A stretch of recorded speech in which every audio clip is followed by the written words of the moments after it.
ini terakhir ijazah tadi kan saran-saran umum tentang sosial.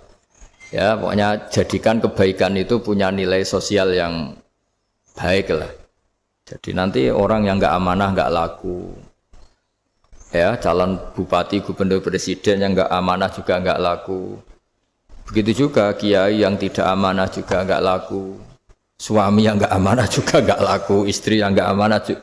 Sehingga kebaikan ini jadi nilai sosial yang dalam tanda kutip sudah keniscayaan. Ya. Yang diinginkan Allah itu seperti itu. Bukan kebaikan yang dipaksakan karena kekuatan negara. Maksudnya kalau bisa kebaikan itu tidak usah dipaksakan. Memang sudah satu kebutuhan. Tak cerita-cerita di negara maju itu. Bahkan apapun jatuh itu nggak ada yang ngambil apa itu. Makanya gambarannya Mekah Medina kan gitu kan. Barang jatuh nggak ada yang berani apa ngambil itu, saking sudah jadi sistem. Sehingga banyak negara di Eropa itu yang sampai nggak punya tentara, nggak punya polisi karena kebaikan sudah. Nah kita kan masih capek, polisinya aja capek apalagi masyarakatnya karena kebaikan itu belum jadi nilai apa bersama. Nah, kita selain ditopang negara ada polisi ada tentara itu kita usahakan kebaikan itu jadi nilai apa bersama. Tadi wa'tamiru bainakum bima'ruf. Dan kita punya reputasi yang bagus dalam bab ini. Saya masih ingat kecil saya itu yang jilbaban hanya keluarga kiai. Sekarang rata-rata masyarakat itu jilbaban. Dulu yang sekolah SMP, SMA itu jilbaban kadang dulu malah dilarang ya harus sama seperti itu seragamnya. Sekarang sudah boleh. Dan nyaman. Lama-lama yang dapat simpatik ya yang pakai pakaian model tertutup seperti itu. Lama-lama gampangane cara wong golek mantu ya golek yang seperti itu daripada yang blodor. Lama-lama jadi nilai bersama. Ya ingin saya seperti itulah. Di terminal juga sama. Orang mau makan tuh cari warung yang kelihatan ada ayat kursinya, pakai jilbab atau paling enggak dia enggak mungkin lah nyuguhkan yang tiren atau yang haram. Akan ada garansi sosial. Ada apa?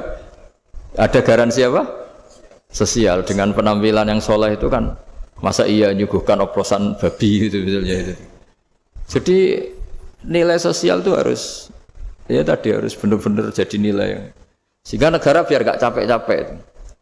Polisi juga gak capek kan karena tugasnya corong Jawa mau ngawat-ngawati tok tapi sudah tidak perlu tegang karena kebaikan sudah jadi nilai apa bersama. Ingat-ingat ya ayatnya tadi wa'tamiru bainakum bima'ruf. Jadi kebaikan itu harus jadi nilai bersama. Iktimar itu menjadi urusan bersama. Makanya kalau kita rapat besar disebut apa? Muktamar. Muktamar itu urusan bersama. Ya tadi imamnya sholat juga menopang Gojek karena enggak lama-lama nopang Grab, nopang Kernet, nopang penjaga Indomaret, penjaga bensin, pom bensin. Lah dia hanya punya waktu 5 menit terus imamnya baca Baqarah kan. Iya imamnya mursyid, mungkin dia tambah lama tambah dapat aplaus dari muhibbinnya, tapi makmumnya dia tambah lama tambah dapat penghormatan dari pecintanya, tapi kitanya wah khusyuk wali kan dia dapat status naik lah, kita yang sudah tidak ikut jadi wali diganggu apa pekerjaannya. Kalau ada imam seperti itu sampai mufaroqah saja niat ya Allah sampai sini saja saya makmum orang itu, silakan orang itu punya urusan sendiri dengan jenengan ya sudah atau salib saja apa. Nah, itu boleh kalau dalam fikih namanya apa? Mufaroqah. Mufaroqah itu niat. Tapi kamu jangan langsung selonong mufaroqah, niat dulu. Pamit sama Allah bahwa sekarang mau mufaroqah. Tapi ya jadi sholat yang aneh kan, imamnya masih rukuk, kamu terus sujud, terus apa-apa selesai ya. Mungkin dalam pandangan itu orang lain ini maksudnya makmum gimana ini kok begini. Tapi sudahlah Allah Maha tahu. Insya Allah dimaklumi. Ya saya baca tentang Fatihah ya, karena sampean pasti sering baca Fatihah. Supaya sekaligus jadi jimat lah gitu. Jadi kalau kamu sering di jalan-jalan yang mungkin sepi atau mungkin kan tidak semua teman Grab itu nasibnya bagus yang di Semarang Jogja. Mungkin yang di Kalimantan di Papua kan ada yang 10 kilo gak ketemu rumah, ya kan? Ya lihat di TV-TV itu kan kasihan kan. Sudah 10 kilo gak ketemu rumah. Penumpangnya kuwekar preman tuh kan, ini makan orang enggak kan gitu. Kan ujiannya dua. Kalau penumpangnya cantik itu ya kecoba syahwat, kalau preman takut. Jadi orang itu selalu ujian itu. Sing sedengan itu kan jarang orang itu. Jadi Jadi kalau penumpangnya perempuan cantik ujiannya itu syahwat, kalau preman ujiannya ketakutan. Kalau orang yang lemah bawa uang ujiannya kamu ingin garong. Jadi hidup itu memang semuanya ujian. Liyabluwakum ayyukum ahsanu amala. Makanya saya sering ditanya oleh teman-teman, Gus, nah ujiannya kenal wong wedok elek piye sama? Kenal wong ayu ujiannya syahwat, kenal wong elek ujiannya ngenyek, itu sama-sama dosa. Syahwat ya dosa, ngenyek juga dosa. Wah elek keriting untune metu ya dosa ngomong gitu.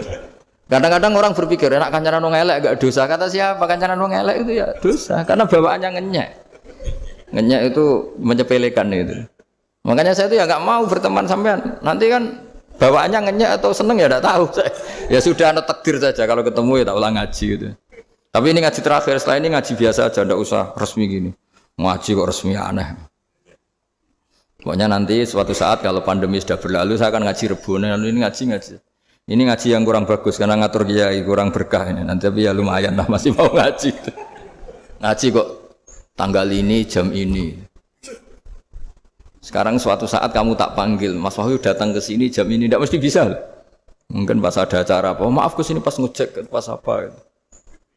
Jadi ya sudah tapi tak maafkan enggak apa-apa. Takdir ya.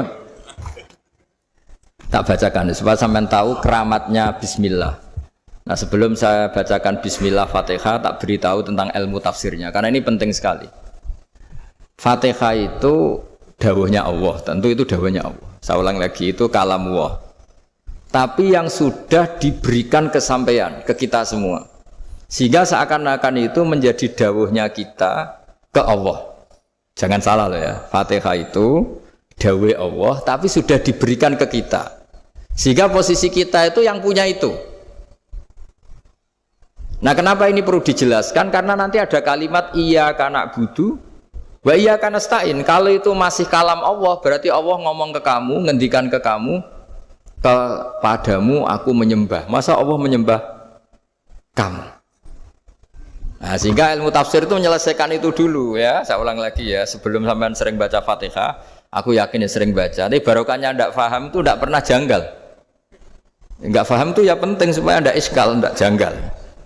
Sebetulnya di kalimat itu ada yang janggal. Kalau Fatihah itu kalimatnya Allah atau kalam Allah, bagaimana dengan kata-kata iyyaka na'budu? Masa Allah ngendikan ke kita, kepadamu kami menyembah. Masa Allah menyembah kita?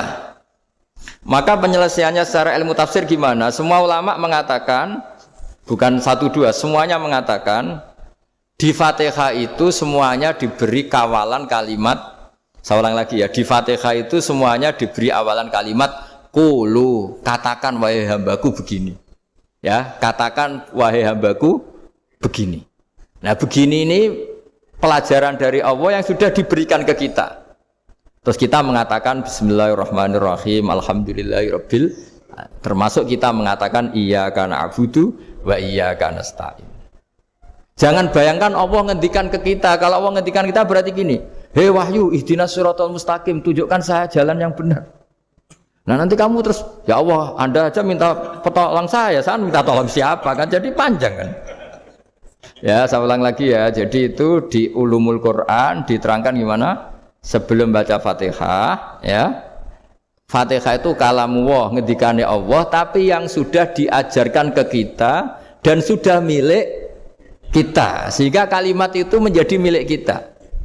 Tapi ya kalamullah, tetap kalamullah, tapi sudah menjadi milik kita. Udah paham ya? Ya pinter nah. Ya, karena kalau tanpa penjelasan seperti ini, Anda akan iskal. Bagaimana Allah iskal itu janggal? Bagaimana Allah mengatakan iya anak budu?